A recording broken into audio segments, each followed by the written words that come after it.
సంవత్సరం అంతా నిల్వ ఉండే ఉసిరికాయ పచ్చడిని అమ్మ చేత పట్టించి చూపిస్తున్నానండి. చాలా ఈజీగా ప్రిపేర్ చేసుకోవచ్చు. 1 కిలో వరకు ఉసిరికాయలు తీసుకొని క్లీన్ గా వాష్ చేసి ఆరబెట్టి తడి లేకుండా శుభ్రంగా తుడిచి తీసుకోండి. 100 గ్రాముల చింతపండు తీసుకొని శుభ్రంగా కడిగి గంట వరకు నానబెట్టుకొని గుజ్జంతా ఈ విధంగా జల్లెల్లో వేసి సపరేట్ చేసుకొని ఈ విధంగా దగ్గర పడే వరకు ఉడకపెట్టుకోవాలండి. 1/2 లీటర్ వరకు పల్లి నూనె తీసుకొని బాండిలోకి వేసుకొని ఉసిరికాయలన్నీ వేసేసి ఈ విధంగా గోల్డెన్ బ్రౌన్ కలర్ వచ్చే వరకు వేయించి తీసుకోండి. ఇప్పుడు పెనం పెట్టేసి 2 స్పూన్ల వరకు ఆవాలు, 1 స్పూన్ మెంతులు వేసి డ్రై రోస్ట్ చేసుకొని మిక్సీ పట్టించి ఇందులోకి వెల్లుల్లిపాయ రెబ్బలు వేసి మిక్సీ పట్టించుకోండి.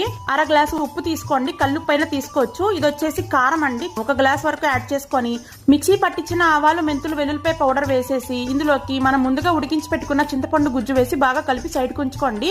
ఉసిరికాయలు వేయించుకున్న పప్పు నూనెలోకి గుప్పెడు పోపు దినుసులు, 10 ఎండుమిరపకాయలు అలాగే వెల్లుల్లిపాయలు వేసి తాలింపు చల్లారిన తర్వాత పచ్చడి మీద వేసి బాగా కలుపుకుంటే ఉసిరికాయ పచ్చడి రెడీ. సంవత్సరం